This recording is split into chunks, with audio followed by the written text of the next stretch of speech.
Well, hey everybody, it's time for Friday Night Mike. I hope everybody's having a great night. It's been a busy day. It's been a busy week. A lot going on in the Southeastern Conference. Georgia football on upset alert tomorrow, right? Big game. Missouri is not a game to be taken lightly. This Missouri team has scored 91 points in their last two games. That's enough to be dangerous. 91 points in the last two games for Missouri. And they've won 5 out of 6. So a lot of talk about Eli Drinkwitz. I don't know if I like these. I think I'm going to take these things out.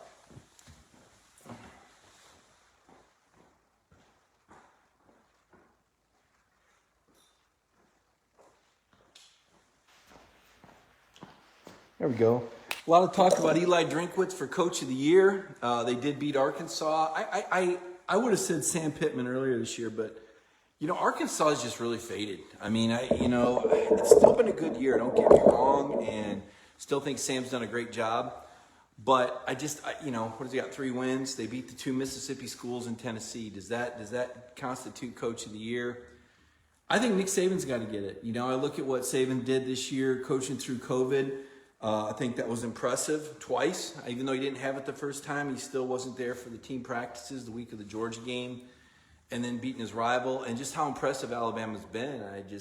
Sometimes I think you got to give it to the guy that actually wins. I understand the sentiment that give it to the coach that does a good job without much, but with Sam with 3 wins and Eli Drinkwitz with 5, I don't know that you can make a case for Sam with 3 wins.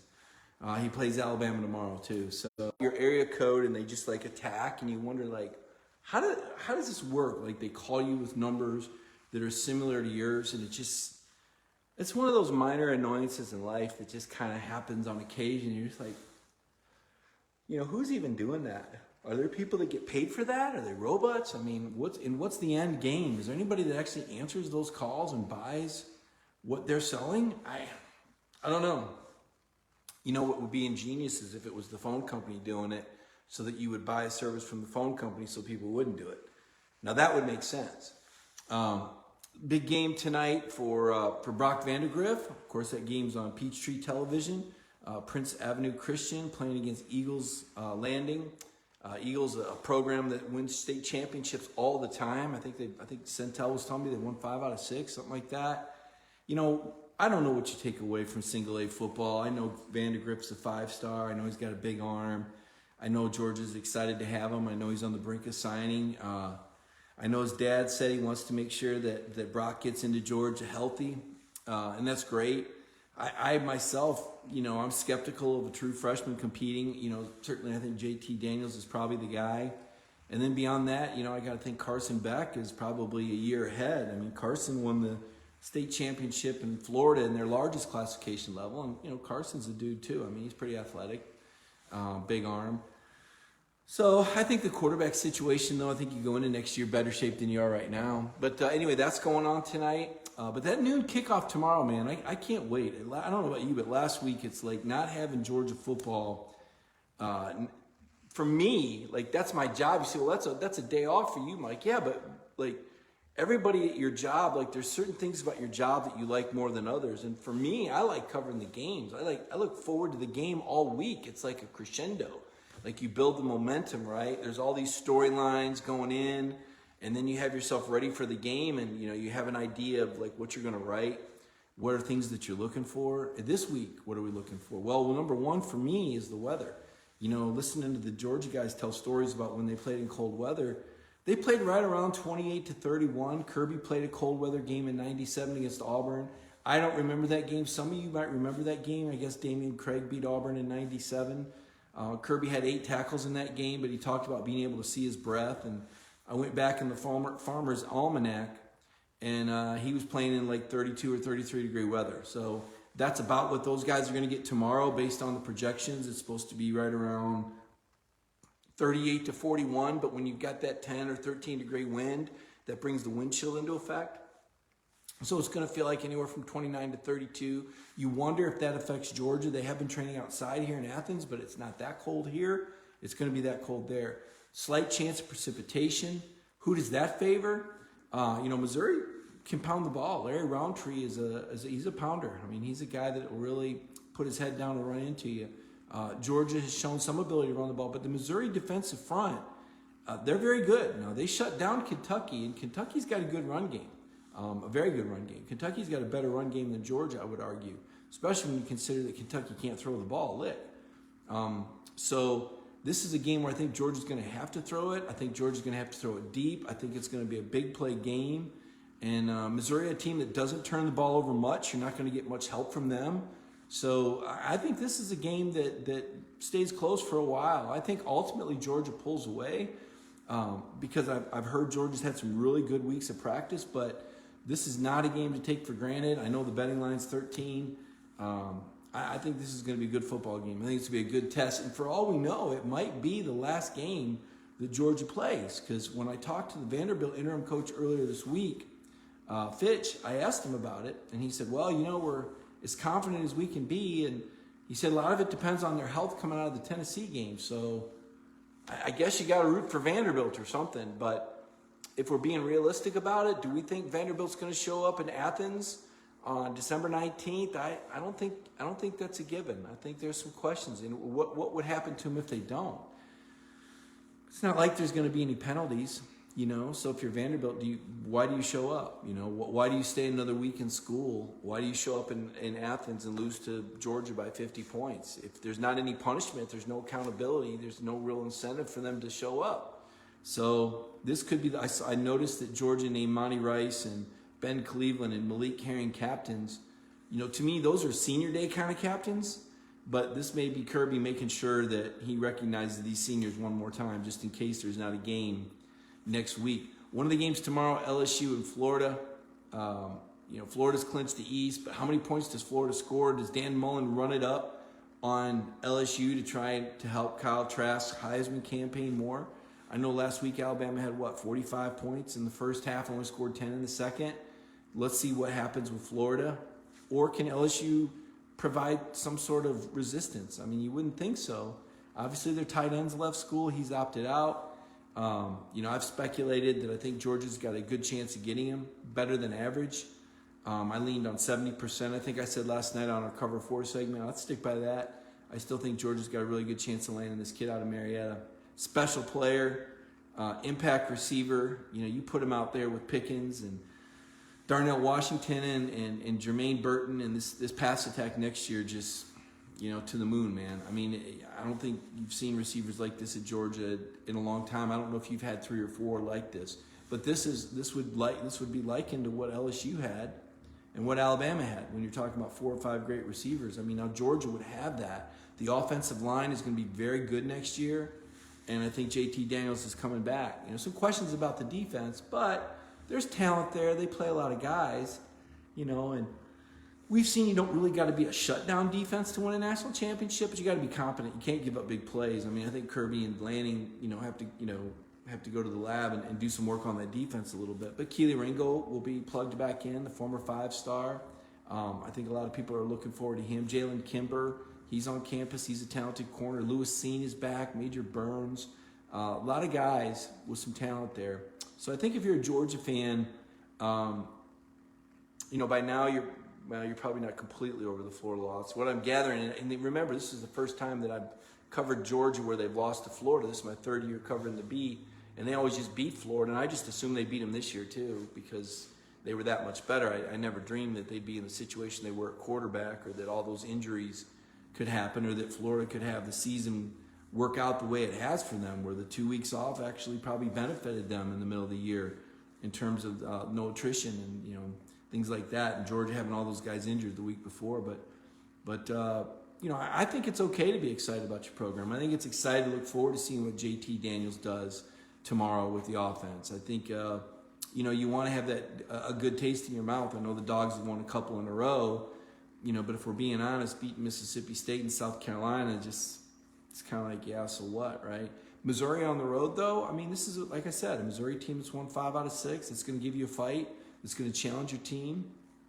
I think you can be excited about that. And I want to look deeper. I want to see what JT Daniels does. I want to see how the team responds to cold weather. Kirby 3-3 noon kickoffs, and SEC noon kickoffs. So Georgia's had trouble in early games. There's cold weather. There's adversity there on the road, playing a hot team. You know, the last time Georgia had an unscheduled week off was Missouri on the 14th of November. The next week, they only won by 7 at Mississippi State, so it wasn't like they just went out there and were giant killers the next week. So, you know, there's a lot of writing on the wall that this game's got upset special on it. Not saying it's going to happen, but I think it definitely bears watching. Talked a little bit about LSU playing Florida. You know, conversely, what about Ed Orgeron and all the off-the-field issues? You know, when you talk about what gets a coach fired, right? The first thing's the record. Well, he's less than a year removed from winning a national title. But, you know, there's this USA Today investigation that there was some sexual misconduct that may not have been handled properly that involved LSU players, and Ed Orgeron was there for that. There's some internal issues with the NCAA of, you know, I don't think it's reached lack of institutional control, but there's been some violations where to the point where LSU has imposed a bowl ban on themselves, trying to kind of be proactive and get out in front of it. You know, it's not pretty. You saw Ed Orgeron melt down on the sideline, just completely loses composure during a game, and that's not good either. You know, if you can't control yourself in front of a national television audience, what's happening behind the scenes, right? So I think LSU's in trouble. I think Auburn needs to win. You know, talking with Cole Kubelik earlier this week, and Cole was on Feinbaum earlier, you know, he really believes Gus Malzahn needs this game. I mean, and could Gus Malzahn lose at Mississippi State? Is it possible? I think it's possible. I picked that upset. I don't know how much conviction I really have in that. I was going to take the points in Mississippi State. Why not just go all the way and pick the upset? I kind of swung for the fence on that one. Auburn is a better team, but, you know, we saw Mississippi State come into Sanford Stadium and give Georgia all they wanted. So who knows, right? How does Will Rogers play in that game? How does Bo Nix play? So that's another game to kind of keep an eye on. Mississippi State and Auburn could be some consequence. Jeremy Pruitt, is Jeremy safe at Tennessee? I definitely don't think he can lose to Vanderbilt, even if he beats Vanderbilt, right? You know, because they got a game with A&M next week. And then I guess the big news this week was that the Big Ten changed their rules for Ohio State to get into the college football playoff with 5 games. And Dabo Swinney said, you know, I'd have a hard time leaving out a 9-1 Texas A&M for a 5-0 Ohio State. But, you know, it is what it is. And you know, we've talked about it on Friday Night Mike, and we've discussed it. I've told you that I thought that college football playoff committee wasn't the way to go, and I thought there was some political correctness at work there. And, you know, I'd been told by, you know, the powers that be, how dare you say that? These are men of integrity. Well, look at the Big Ten. Aren't they men of integrity? They just changed a rule, just flat out changed a rule to get what they wanted. So you're telling me that these guys on the college football playoff committee aren't going to be doing things to benefit their program? I mean, come on, man. Everybody wake up. It's a me world. Everybody looks out for the number one, unfortunately, especially in sports, and especially when your job rides on it. Like, these coaches can be fired, right? If they lose games, if they don't make the playoff, there's a certain amount of revenue at stake for the conference. So Ohio State, you know, kind of goes in the back door. They play a Northwestern team that Michigan State beat, and Michigan State's awful. So they pretty much just penciled Ohio State in. I mean, I could care less, really. I stand back and look at it and go, well, you know, here's another state of the world kind of situation, right? You can go, well, I guess it's just where we're at as a society. You just change the rules midway if it doesn't, you know, the way things are doesn't suit your need. So that was kind of interesting as well. I know some people would say, oh yeah, that, you know, we've changed rules on other things of late as well in our society. I mean, I think we all know it's a slippery slope. You know, whether you have the best intentions or not, you know, so much for rules are rules. So who gets left out? Probably A&M, you know. Now A&M, they're saying goes to the Orange Bowl. They're saying Florida goes to the Cotton Bowl. Man, I'm still not convinced that'll happen. I know these bowl guys, they'll switch. I don't know how they don't let Florida go to the Orange Bowl. Typically, Florida, the Orange Bowl loves having Florida down there. Again, I'd like to see Georgia down to the Orange Bowl myself. Right now, Georgia's being projected to play Cincinnati in the Peach Bowl. If they win out, they got to take care of business. Cincinnati just doesn't, right? So there's a lot of people. But I'll tell you this, the Cincinnati fans that encounter me on Twitter, they're pretty fired up. You know, they want a piece of Georgia. They really do. They want that bulldog head on the wall. I don't know what would happen with the Georgia players, how they would respond to that. If there'd be a lot of guys that would opt out. I would hope not, but there is a precedent for that, right? We saw last year Andrew Thomas and Isaiah Wilson didn't show up at the Sugar Bowl. And there were a lot of other guys that some guys got in trouble. Some guys had, whatever, minor injuries. I'm not sure how many Georgia guys are going to play. I did see the news and probably was worth a headline. I didn't get to it today. Richard LeCounte is declared for the Senior Bowl, so any hopes that you may have had that Richard comes back for another year after the motorcycle accident and kind of taking himself out of the, when he went down, that kind of eliminated Georgia's chances, if we're being honest about it. But thought he might come back and want to have finish his career in a go out on top type of fashion. But I think the NFL's calling, and obviously he feels like that's the right thing to do. Now, Jermaine Johnson hasn't said anything yet, and neither has Devontae Wyatt. And I think those are two guys who could come back. I also wonder about Justin Schaefer. So if Georgia can get a few of those, talented guys to come back, because this is where I'm at when measuring Georgia against Alabama. They're both recruiting great on the front end, right? And I think both programs have great coaches. But the difference is that Alabama's seniors come back for their senior year. If they're not first-round picks, they go back. Georgia's guys leave even if they're third or fourth-round draft picks. So where Georgia's getting beat by Alabama isn't on the front end, it's on the back end. So what is Alabama doing to get these guys to come back and improve their draft stock from second round or third round to first round that Georgia's not doing, right? Is Najee Harris a senior? He comes back. DeAndre Swift doesn't, right? You think back a couple years ago, what if Riley Ridley and Mecole Hardman come back? What was Mecole, a second or third round pick only because of the Tyreek Hill deal, but he was only originally projected a third or fourth rounder. Riley Ridley, a third or fourth rounder. Isaac Nauta went in the seventh round. What if those guys came back? See, to me, that's where Georgia's losing against Alabama. That is now what's preventing Georgia from winning the national titles.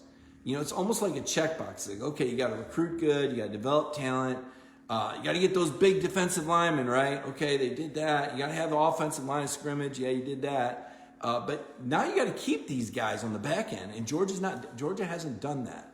So, and it doesn't look like they're going to do it this year. Now, Kirby's not complaining this year because he's got this big early signing class coming in. He said this will be the largest early signing class that he's had. And then he came back a few days later and said 14 to 20. It's 20. They have 20 commits right now. And then I think I've heard that it could be up to 24. Well, there's not room. There's just not room.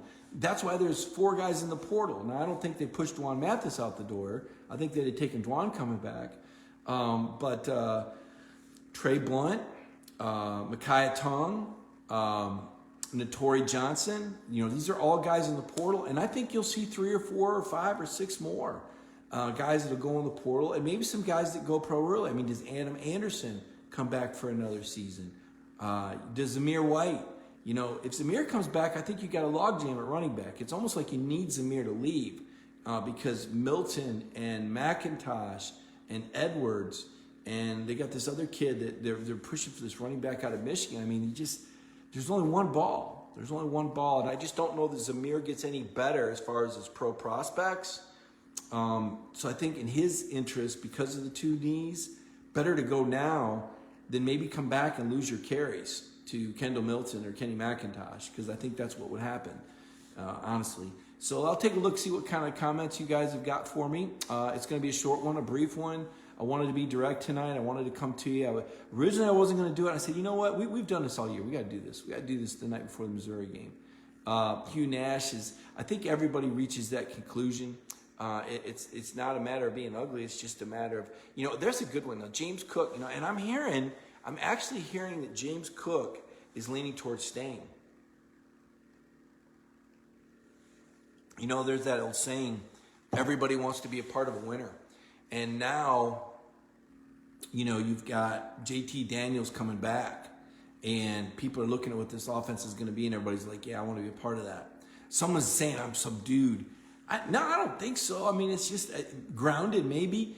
It's been another busy week. I don't know if you guys keep up with me. I make a lot of appearances. Last night really let the air out on our Thursday night cover 4. Things got animated and crazy at times. But it's a busy week for me. You know, I enjoy doing all these shows. We're on 92.9 The Game in Atlanta now. I'll be on that Sunday morning with Nick around 10:30 if you want to catch me on that radio show.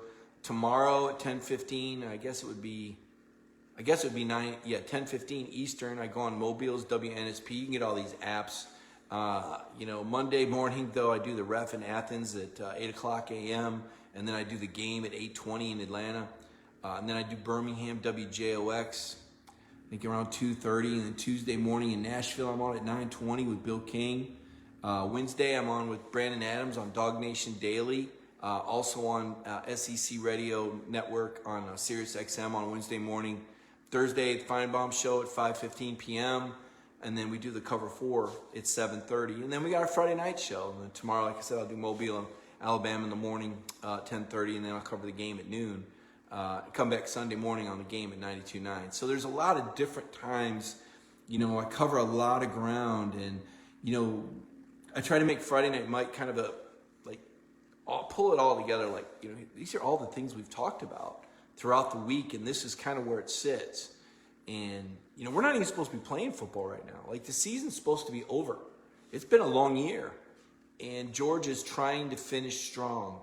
And it's been interesting to watch Kirby kind of evolve as the season's progressed, watch him grow. He's been confronted with some challenges and some issues. Some he's handled better than others. I think there's staff changes that are going to happen. I think there'll be at least one, if not two, maybe three. You know, Kirby's not a guy that stands pat. So, you know, you can kind of wonder and ponder that to yourself. What assistant coaches may not be back, right? You know, just kind of take a look out there and see. So it's been a fun season. It's been a long season. I've really enjoyed our Friday night show. I've enjoyed, you know, talking with you guys about so many different things that some have to do with football, some don't have to do with football. But for the most part, I think it circles around SEC football, and why not? That's a part of our society. It's a passion. It's a part of the culture. And I think in different parts of the country, it's not as big a part of the culture, and so they don't make as big a priority on it. So for maybe players in other places that are opting out or not staying in control of their COVID protocol, it's because it doesn't matter as much to them. And so because it doesn't matter as much, there's not as much discipline. It's not as big a priority. And I think the SEC has shown through this COVID crisis, you know, just how powerful it is and how disciplined their players are and, you know, where they're at in terms of their science and technology, if you will. You know, the South gets such a bad rap. Oh, you know, listen, you know, have you been to the South lately? You know, we got better phone service than a lot of other places in the country, right? We got better science and technology and health. I mean, just look at the way the SEC manages versus, I mean, the Big Ten has been an unmitigated disaster. I mean, the way that it's been mismanaged from the beginning, the lack of communication, the faulty, the amount of contact dates they wanted these guys to sit out 3 weeks. And we're at a point now where we've learned it's only 7 to 10 days after contact that you need to sit out. I mean, if you ask me, the Midwest is getting left in the dust on this. And, you know, the Northeast is more of a pro market. You know, they don't really, I don't think they're as dialed in on college football. And when they do stick their toe in the water, it's, you know, I don't think there's a real good understanding up there. Just haven't been in the, you know, worked with the national media the last 20 years. One of the things I do is the Freshman All-American team. And this will be the 20th year that I'll be the chairman of the Freshman All-American team. I started it, believe it or not, Ben Roethlisberger was my very first Freshman All-American quarterback. That's how far back it goes. And I take nominations from around the country, and there's something called the Fresh Four every week that we do. There's a Facebook page for, it's called Freshman Focus if you're interested in that. Georgia had a couple guys on the watch list. Jermaine Burton made it, as well as Warren McClendon. Jalen Carter did not make the watch list. He was close, but there's actually 5 or 6 interior defensive linemen that have better grades and better stats than Jalen Carter. I kind of wish the guy would have got out there a little earlier and got more snaps. The All-American team will come out in a couple of weeks. There'll be a list of semifinalists out next week. Last year, Azeez Ojulari was one of the 7 semifinalists for Freshman of the Year. So I'll be digging into that a little bit in my free time, seeing what freshmen are out there, what the Freshman All-American, who could be the Freshman of the Year.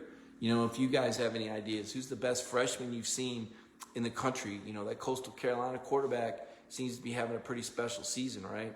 Last year it was quite a race. The running back from Memphis, Kenny Gainwell, edged out the North Carolina quarterback and the USC quarterback, Keaton Slovis, as well as North Carolina quarterback. North Carolina, Miami, a good non-conference game for you to check out this week. There's some good football on television, but it starts at noon. I'm telling you, you're going to want to watch this Georgia-Missouri game. I got a feeling, man, this is going to be a challenge. So if you guys have questions, you can hit me up either here, and I go back through these comments at the end of the night, or if you follow me on Twitter at Mike Griffith 32, that's always fun. You know, I was looking before that. I'm wearing red and black. Yeah, I guess I am. I actually just got this week. I like these. I like these zip up pullovers, and most of y'all have figured out that I'm kind of an Adidas guy. William Perry says it's raining in Como. It's supposed to be 38 or 39 at kickoff, I'm hearing.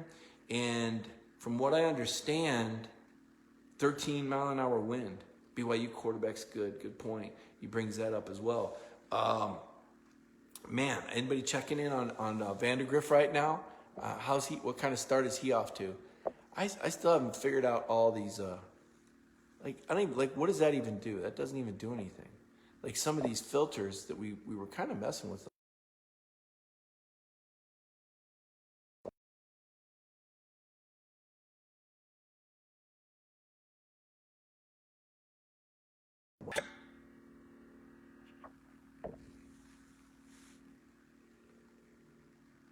I'm not sure what that is, or if you can hear me.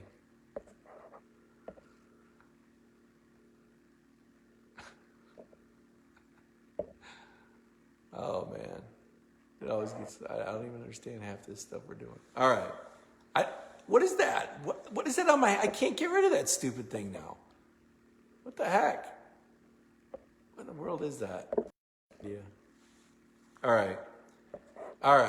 When it gets this time of night, you know. When you know, you know. It's been a long one. Oh wow, I kind of like this microchrome mic.